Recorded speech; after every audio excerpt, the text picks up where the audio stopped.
à tous, bonjour Emmanuel. Bonjour. Bienvenue. Alors Emmanuel, aujourd'hui on va parler des biais de genre dans l'IA. Toi, ton parcours est assez révélateur de la façon dont on évolue généralement dans la tech.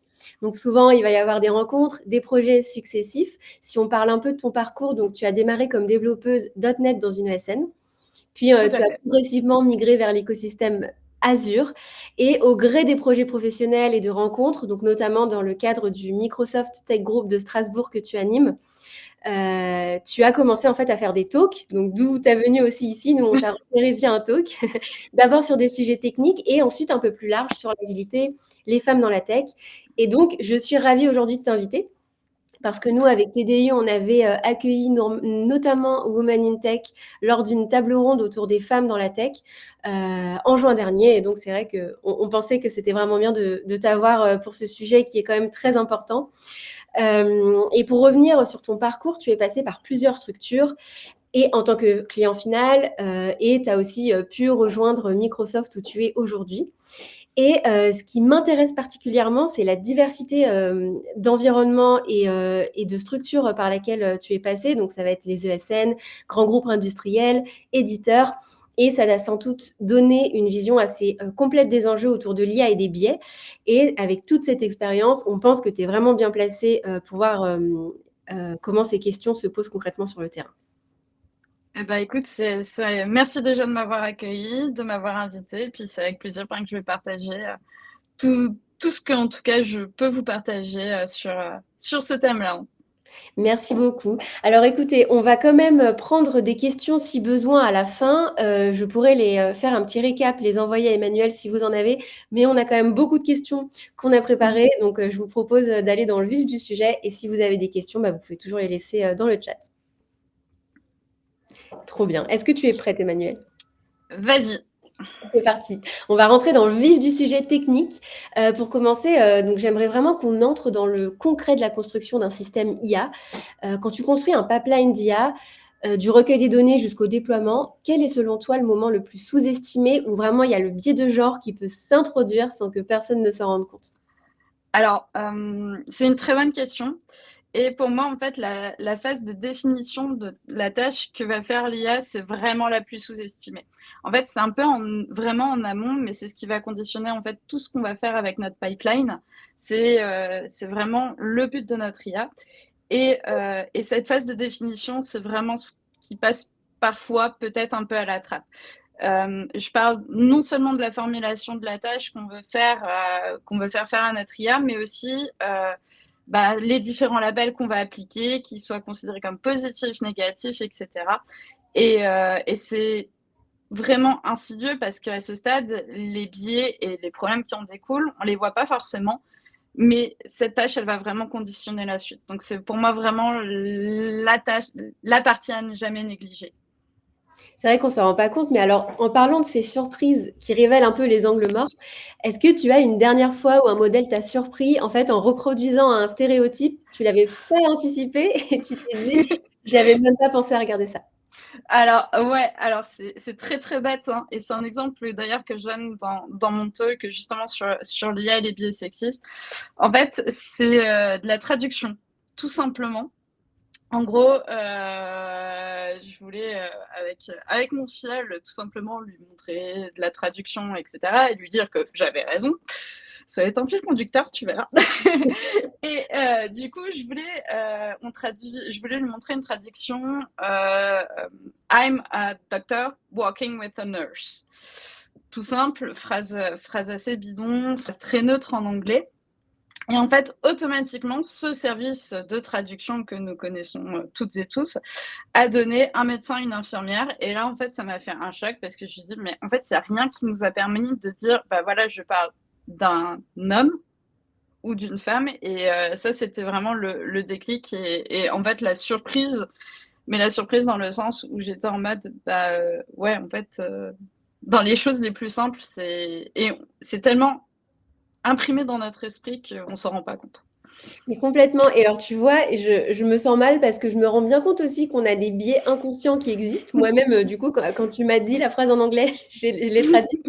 Donc, on va en parler après, mais il y a aussi ces biais-là inconscients. Donc, c'est pas mal d'en parler pour aussi des fois mettre le doigt dessus et peut-être les éviter par la suite. Et parce que justement, identifier l'origine d'un biais, c'est pas toujours évident, hein. Je viens de m'en rendre compte. Comment est-ce que tu distingues concrètement un biais structurel qui vient des données brutes d'un biais introduit, par exemple, par les choix techniques de l'équipe? Alors, c'est à la fois simple et à la fois compliqué. Mais la première chose, en fait, que je conseille de faire, et en tout cas que moi je fais, c'est de voir si le biais est déjà présent en fait dans les données initiales. Et là, on pourra déjà dire, ben, ok, là c'est sociétal, c'est structurel. Et après, ce qu'on peut faire, c'est voir si ce modèle en fait introduit ou amplifie ce même biais et le comparer avec les données de départ. Si en fait les données de départ ne suffisent pas à expliquer l'écart, ben, on peut légitimement supputer que le biais est introduit par des choix tech, algorithmiques, méthodologiques, etc. Il y a aussi une solution que moi j'aime assez, c'est en fait quand on fait notre pipeline d'IA, c'est de changer par petites touches en fait ce pipeline. Par exemple, changer des métriques, changer du pré-processing, etc. Et si le biais il disparaît ou s'il est amplifié, justement parce qu'on a changé ces petites choses-là, ça nous donne aussi une bonne idée de l'origine de ce biais. Ok, bah, très cool. Je pense qu'on va pouvoir l'appliquer, bah, notamment là pour les personnes qui nous écoutent. C'est toujours très utile. Merci. Et si on passe maintenant aux signaux d'alerte, dans ta pratique, quelle métrique ou quelle analyse te donne le plus rapidement un signal d'alerte fiable sur un biais de genre? Est-ce que tu regardes d'abord peut-être les disparités de performance, les distributions ou autre chose? Alors moi vraiment, les signaux d'alerte, c'est les faux positifs, les faux négatifs. Ça montre directement que quelque chose cloche et même si ça montre pas forcément la cause, mais en tout cas, on voit tout de suite qu'il y a quelque chose qui va pas. Et pour moi, c'est les indicateurs les plus fiables en fait qu'on peut avoir, notamment quand on fait un assessment de fairness, etc. Vraiment, faux positif, faux négatif, c'est vraiment la chose la plus fiable que j'ai trouvée jusqu'à présent, en tout cas, de mon point de vue. Ok, merci. Et au-delà de ces faux positifs, faux négatifs, est-ce que tu as quand même un outil qui a réussi à te faire passer un cap pour détecter ces biais? Alors, franchement, moi, il y a un outil que j'adore. Il y en a plusieurs. Il y en a plusieurs qui m'intéressent, mais vraiment, pour moi, c'était vraiment Fairlearn. Donc, en gros, c'est un outil qui te permet de faire un audit de fairness, en gros. Et là où ça a vraiment changé, c'est que bah, au départ, j'avais vraiment une approche un peu, on va dire, intuitive. Je sais pas comment l'exprimer autrement, mais on va dire ouais, ça intuitive et aussi peut-être un peu biaisée moi-même par mes propres convictions. Et en fait, cet outil, ce qu'il a vraiment fait, c'est j'ai pu comparer des indicateurs. Je viens de parler de faux positifs, de faux négatifs. Typiquement, c'est ce qu'on va voir avec ce type d'outil. Et du coup, de prendre conscience, de mesurer et visualiser un peu tout cela. Et vraiment, ça a changé beaucoup, beaucoup de choses dans ma perception et de me dire, bah, en fait, je suis pas forcément folle, quoi. Oui. Ok, bah écoute, moi je note, j'irai voir et puis je le mettrai dans le récap parce que je pense que c'est le genre d'outil qu'on peut rechercher et si en plus toi tu l'as expérimenté, c'est toujours précieux. C'est assez simple à mettre en place, c'est efficace et je pense que ce type d'outil devrait être obligatoire. Ouais. Et si on passe un peu sur, il y a des moments où tu vas avoir situation ou performance du modèle en fait, donc tu as des situations où la performance du modèle et l'équité, elles vont un peu s'opposer. Tu vas en améliorer un et donc ça va tirer l'autre vers le bas. Où est-ce que tu places ton curseur et comment est-ce que tu justifies ça? Alors, je vais faire une réponse qui peut sembler à la fois politique et pas trop.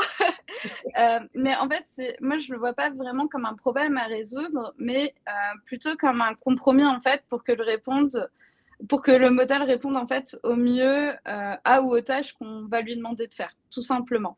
En fait, ce que je veux dire par là, c'est que mon but, c'est pas de privilégier l'un au détriment de l'autre, que ce soit les performances au détriment de l'équité ou vice-versa, mais plutôt en fait d'optimiser le couple des deux, si tu veux.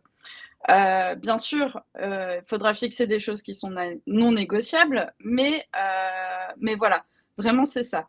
Et du coup, ça permet aussi de trouver des compromis et de transmettre le fait que ces compromis, en fait, ils soient faits en toute transparence, qui de savoir pourquoi ils sont faits et du coup d'appliquer des solutions, je sais pas, par exemple comme du resampling, de la repondération, ce qu'il est possible de faire au niveau technique, mais que ça soit aussi décidé en fonction du cas d'usage et pas seulement juste je veux quelque chose de purement équitable, je veux quelque chose de purement performance, je veux les deux en fait.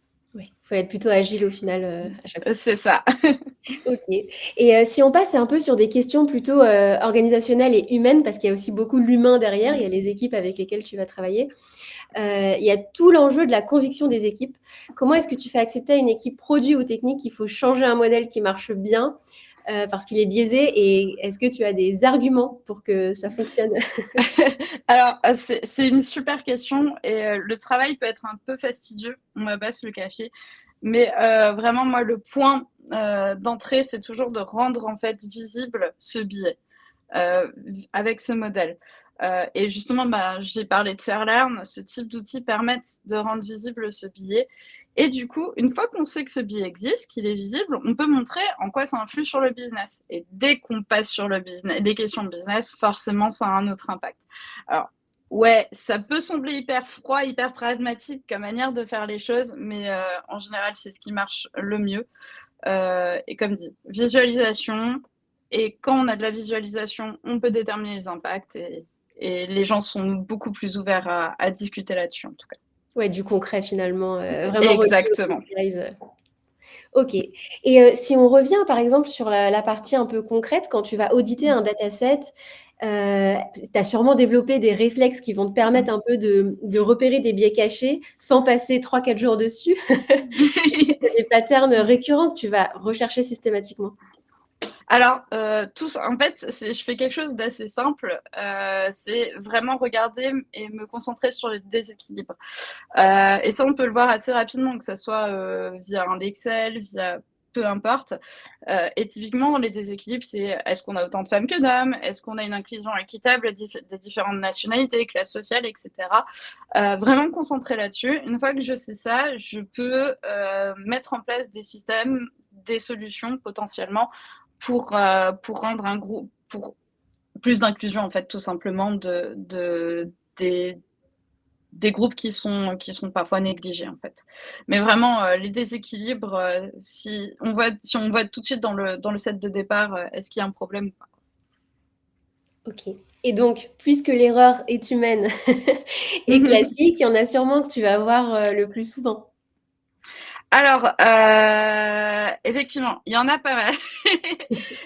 L'erreur est humaine et classique. Et la première erreur que je vois, en fait, tout simplement, c'est... Alors, comment l'exprimer assez, assez directement, mais c'est en fait la première erreur, c'est de négliger en fait ce genre de choses et de vouloir aller trop vite et de en fait, quand on va faire un pipeline, moi je suis techos, j'adore la tech, et de vouloir foncer en fait directement dans la partie technique en négligeant ces parties-là. Et pour moi, c'est vraiment l'erreur qui est faite et l'erreur qu'on fait tous à un moment ou un autre. Et du coup, forcément, ça va faire des erreurs en série à ce niveau-là. Ouais. Et pour la prochaine question, ça va un peu relier à ce que tu disais sur un peu l'aspect concret quand tu dois parler aux équipes. Comment, en fait, dans le quotidien, est-ce que tu vas concilier les contraintes réglementaires, les exigences business et l'éthique sans ralentir le delivery, ce qui peut souvent un peu peut-être inquiéter les équipes? Est-ce que tu as une méthode ou un cadre? Alors, en fait, pour moi, justement, donc, quand on réalise un projet, pour moi, il y a deux choses. Il y a avant le delivery et après le delivery. Et par exemple, quand on a des contraintes réglementaires, des exigences business et en plus des contraintes éthiques, l'idée, en fait, c'est de prendre ces trois contraintes et de les prendre en compte dès le début du projet et vraiment, en fait, d'arrêter de les opposer, tout simplement. Parce qu'en fait, on se rend compte au fur et à mesure que ces contraintes, qu'elles soient éthiques, business ou réglementaires, elles sont indissociables les unes des autres, surtout dans des cadres comme l'IA. Et pour ça, ce qu'il faut, c'est sensibiliser les équipes à tous ces aspects. Ça peut passer par de l'acculturation, des formations, ça peut passer par des vidéos qu'on donne, peu importe bah voilà, par exemple, ce dont on parle aujourd'hui, le média d'aujourd'hui. Mais vraiment, en fait, l'idée, c'est de prendre ça comme un tout, de le traiter avant, en fait, la conception. Et comme ça, en fait, dès que c'est pris en compte dès le début, ben, ça ne devient plus un problème à régler en dernière minute, ça ne ralentit pas le delivery, etc. Pour moi, c'est vraiment ça.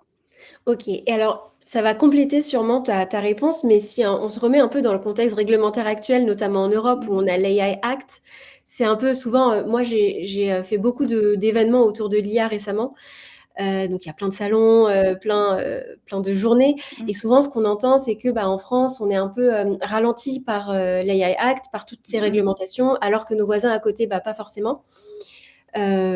On va peut-être pas débattre de si c'est une bonne chose ou non, je pense que c'est quand même un peu utile, mais comment toi, en fait, tu peux garantir qu'un système ne glisse pas malgré tout vers des usages interdits, comme l'inférence d'émotions, la décision automatique, sans supervision humaine? Alors, c'est une bonne question et alors ça reste mon opinion, mais pour moi, je pense qu'on pourra jamais le garantir à 100, clairement pas. Par contre, il y a des moyens pour, on va dire, pas contrôler, mais en tout cas, soit limiter la casse, soit, en tout cas en avoir conscience, ce qui est déjà une bonne chose. Et ça passe déjà en mode proactif, bah, pour savoir, bah, OK, mon IA, ses usages, ils sont clairs dès la conception. Les contraintes réglementaires, elles sont claires, etc. Donc ça, déjà, c'est un bon point de départ. Et après, une fois que le modèle est livré, une fois qu'on a nos pipelines, une fois qu'on a mis en place notre solution, des audits réguliers, des feedback loops, des revues des nouveaux usages. Et comme ça permettra aussi d'éviter une dérive progressive de son utilisation. Vraiment ça. Ouais, donc vraiment toujours vérifier constamment, même si tu as fait adopter l'outil en interne. Exactement. On pourra jamais contrôler tout ça. Du coup, le savoir et prendre les bonnes décisions avant que ça devienne trop grave, pour moi, c'est la meilleure solution. Ok, très clair. Là, on va passer un peu sur une partie de questions qui va un peu concerner les choix d'outils et toutes les petites stratégies que tu vas avoir. Mhm. Donc, si tu devais recommander 3 IA à utiliser en entreprise, lesquelles choisirais-tu et pourquoi? Alors, les IA, pour moi, en fait, il n'y a pas de bonne ou de mauvaise IA. Par contre, ce que je vais plutôt recommander à la place, c'est des outils qui peuvent se créer avec n'importe quelle IA. Ok. Pour justement que l'IA, elle soit bien adoptée en entreprise, tout simplement. Donc, je l'ai mentionné, je le rementionne, je suis vraiment fan de cet outil, Fairlearn, vraiment. Il y a aussi pas mal d'outils type What If de Google, etc., qui sont hyper intéressants et bien complets. Et alors, il y a un GitHub avec un outil qui est très très intéressant, dont je viens d'oublier le nom, éthique, je ne sais plus quoi. Je vous redonnerai le lien quand ça me reviendra, je suis désolée. Et qui permet en fait de compléter tout ce dont je vous ai parlé et qui est très très intéressant aussi. Donc vraiment, concentrez-vous. Enfin, pour moi, en fait, une IA, elle n'est pas bonne, elle n'est pas mauvaise, elle est adaptée. N'importe quelle IA est adaptable en entreprise, c'est surtout les outils avec lesquels on va les compléter qui sont intéressants. Ok. Mais en fait, du coup, tu réponds aussi à la question d'après, je pense, c'est que, bah, en fait, c'est un peu une stratégie pour encapsuler un peu une IA dont tu pourrais hériter. Donc, toi, tu vas venir, en fait, utiliser d'autres outils qui vont t'aider à ta Exactement. supervision humaine. Ouais, ah bah, exactement en fait. Pour moi, ce qui est important, c'est vraiment, bah, voilà, un humain dans la boucle, toujours. Et aidé ou pas par des outils, mais en tout cas, il y a des choses qui sont faites pour nous faciliter ça. Des audits réguliers, toujours. Que ça soit en avant et surtout après pour éviter les dérives, on en a parlé. Il faut pas hésiter en fait aussi à segmenter les groupes sensibles. Bah, par exemple, les femmes, pour éviter les biais sexistes, par exemple. Il faut vraiment pas hésiter. Et encore une fois, et je réinsiste là-dessus, les cas d'usage qui soient bien définis. Et c'est vraiment ce qui manque la plupart du temps. Ok. Ouais, finalement, être bien un peu dans un modèle un peu scolaire au début pour être sûr qu'après, ça parte et que ça roule. Bah, exactement. En fait, pas forcément scolaire, mais en tout cas, qu'on sache ce qu'on veuille faire avec l'IA. Parce que en fait, l'IA, il faut vraiment le voir comme Enfin, moi, je le vois comme un outil. C'est un copilote, c'est quelque chose qui va nous faciliter la vie. Et pour éviter qu'on arrive sur les dérives Skynet, bah, c'est quand même mieux de savoir qu'on veut un Terminator pour nous défendre et non pas pour anéantir l'humanité, en fait. D'accord. Oui, c'est vrai qu'on n'a pas prévu des questions un peu sci-fi, mais on peut voir. Voilà. Et donc, des fois, tu vas peut-être avoir un outil un peu boîte noire, entre guillemets, parce que tu peux tomber sur un modèle propriétaire, un système legacy. Comment est-ce que tu vas récupérer du contrôle? Est-ce que tu rajoutes des couches d'évaluation, post-traitement ou autre? Alors, ma philosophie, elle est simple quand je suis face à un système boîte noire. C'est en fait le contrôle, vu que c'est le mot que tu as utilisé et qui est plutôt justifié en fait, ça passe en premier par l'observation de ce qui est produit, des résultats, et non pas par la compréhension de son fonctionnement en tant que tel. En fait, on pourra une boîte noire. L'idée, c'est passer une boîte noire. On ne pourra jamais vraiment comprendre, à part les concepteurs, ce qui est fait. C'est totalement illusoire. Et du coup, bah, l'idée, c'est de voir ce qu'il est produit et c'est vraiment le point névralgique. Et du coup, c'est pour ça que bah, des audits de fairness avec les outils que j'ai déjà évoqués, etc., ça permet de prendre typiquement conscience de ces biais. Et pareil, ce qui est intéressant aussi, c'est que même si un système est boîte noire, si un modèle est par exemple hyper fermé, on peut au moins documenter ses usages et ses limites. Ça, c'est hyper important. On ne demande pas de toute la tuyauterie interne, mais juste les usages et les limites, et ça aide déjà beaucoup.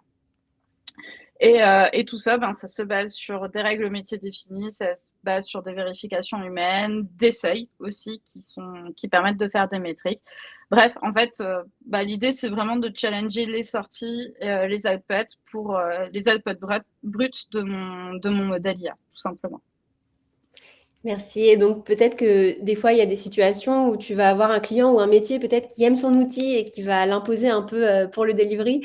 Est-ce que tu as un levier efficace? Ça peut être le risque légal, impact business ou image de marque pour un peu les convaincre d'ajuster ou de compléter l'outil. Ah bah, l'impact business, clairement. Ouais, on passe dessus. Ouais. En fait, c'est ce qui parle le plus. Et comme dit, et je le redis encore ici, l'impact business, c'est vraiment, ça regroupe et le risque légal, l'image de marque, ça regroupe tout en fait. Et comme dit, quand ça devient un sujet de performance, au sens global du terme, hein, pas seulement de la solution, mais un sujet de performance en général, ça parle immédiatement. Vraiment, il n'y a pas besoin d'aller plus loin. Et comme dit, comme ça comprend les implications éthiques, légales, image de marque, voilà. Pas très clair. Mais alors peut-être aussi que je mets des aussi, mais je trouve que c'est intéressant parce que ça donne plein de cas d'usage possibles. Donc l'équipe est convaincue et on va changer d'outil, mais ça peut peut-être prendre un petit peu de temps. Alors est-ce que toi tu vas avoir un peu des astuces techniques ou organisationnelles pour rendre un peu ce système biaisé acceptable le temps de transitionner vers mieux? Ouais, alors, moi je pars du principe qu'un système identifié comme biaisé, ok, doit jamais tourner en fait en roue libre, surtout pendant une phase de transition. Et pour ça, l'astuce la plus efficace que j'utilise, c'est de mettre en place une supervision humaine, mais vraiment explicite. En gros, la sortie du modèle, elle devient quoi? Elle devient un avis et non pas une décision, en fait. On impose imposer des contrôles métiers sur des cas sensibles, on documente, etc. Et ne pas considérer l'IA comme une source d'autorité, en fait, surtout en phase de transition. Et ensuite, le but, c'est quand même de mitiger, en fait, cette IA. Et du coup, en fait, dès qu'on est avant cette phase de mitigation, on suit toujours de très près les résultats. On fixe des seuils d'alerte et on suit de très près les résultats par sous-groupe. En gros, l'idée, c'est vraiment de ne pas considérer comme cette transition comme un tunnel obscur, des catacombes dans lesquelles on ne sortira pas, mais vraiment quelque chose d'observer, superviser, maîtriser, malgré le fait que cette IA soit biaisée. En gros, vraiment ce que je veux dire par là, c'est de dire, on sait qu'il y a un biais, on sait qu'il y a un plan d'amélioration, et du coup, on utilise ce modèle de manière encadrée, temporaire, et du coup, ok, mon IA n'est pas parfaite, mais on est en transition, c'est explicite, et du coup, ben, c'est vachement plus simple à gérer, et aussi l'acculturation se fera beaucoup mieux. Très clair. Et ben, c'est vrai que je pense que tu as sûrement déjà eu un peu le cas dans le cadre de ton métier. Je te propose de terminer par 3 petites questions qui vont être autour de la vision et de l'impact concret qu'on pourrait avoir dès maintenant. Ok. Donc, pour un peu terminer sur la note prospective, selon toi, quel est l'usage de l'IA le plus réaliste et impactant pour vraiment réduire ces inégalités de genre aujourd'hui, pas dans 10 ans, mais vraiment maintenant? Alors pour moi, l'usage le plus impactant, justement, c'est tout simplement utiliser l'IA comme un outil à part entière pour réduire ces inégalités. Mais vraiment comme voilà, en fait, on sait qu'il y a des IA qui sont biaisées, etc. Mais justement, d'utiliser l'IA pour rendre moins biaisées ces IA. Et ça, je trouverais ça vraiment très, très fort. Et je pense qu'il y a vraiment des réflexions là-dessus, que ça soit, par exemple, si on veut, dans du recrutement, de l'attribution de ressources, formation, etc. En fait, l'idée pour moi, où c'est vraiment intéressant, c'est de prendre l'IA non pas comme une IA de décision, mais une IA d'analyse de décision, en fait. Et ce qui serait cool, et je me projette vraiment très loin là-dessus, mais si on utilise l'IA de cette manière, qui est assez responsable au final, ça permet vraiment de poser un miroir et de highlighter des biais qui sont invisibles et de visualiser tout ça. Donc, on a déjà des outils, on a des cadres réglementaires. Il y a beaucoup d'entreprises qui veulent aller dans ce sens-là. Donc, pour moi, c'est là où il y a un vrai rôle.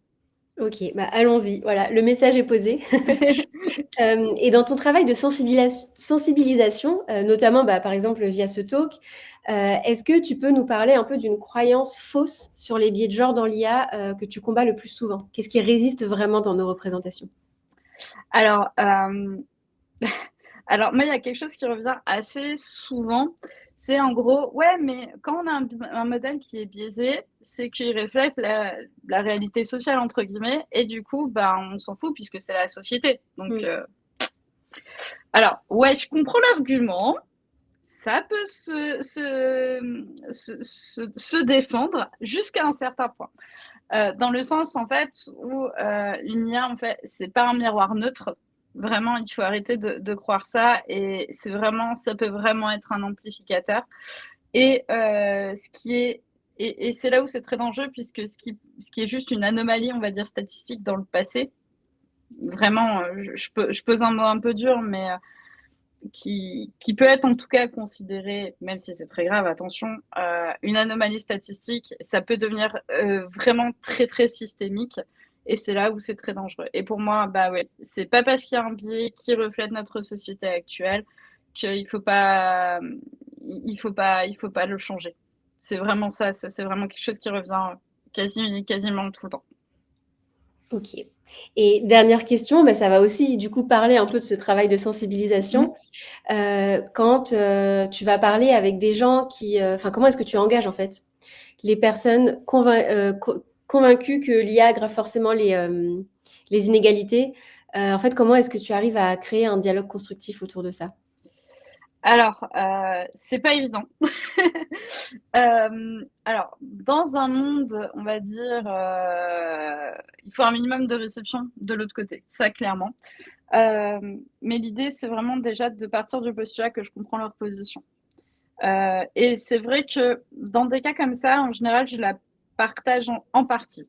Et aujourd'hui, c'est vraiment clair que l'IA, elle peut aggraver des inégalités, notamment parce qu'elle apprend sur des données qui en sont déjà porteuses, en fait, tout simplement.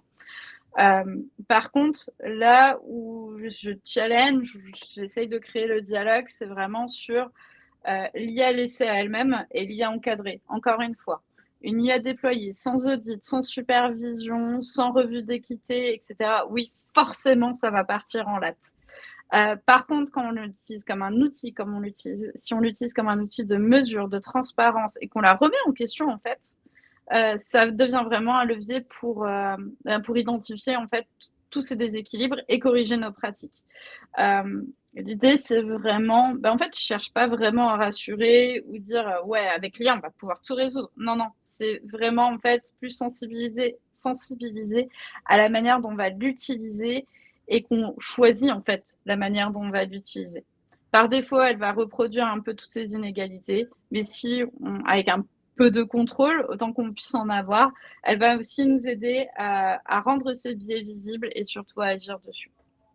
Oui, très clair et puis de toute façon, on continue d'avoir besoin donc de sensibiliser et je voulais te remercier pour, tout le travail que tu fais. Moi, j'ai vraiment beaucoup apprécié, la discussion entre nous. J'espère que vous aussi. Il va y avoir le replay de disponible et on va mettre un peu toutes les ressources et faire un récap parce que, c'est très important. Je voulais savoir si tu voulais ajouter quelque chose, peut-être parler du Microsoft Tech Group, de Strasbourg? Alors, ouais, avec plaisir.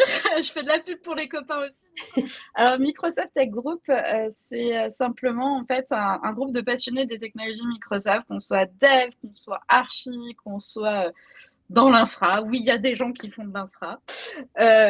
L'idée, c'est de vraiment se réunir et de partager sur un sujet technique qui nous anime. Qui est dans l'air du temps. On fait ça vraiment en mode informel avec des gens qui sont spécialistes. Il n'y a pas besoin vraiment enfin, c'est pas parce que vous n'êtes pas dans le métier que vous pouvez pas venir. Si ça vous intéresse, venez.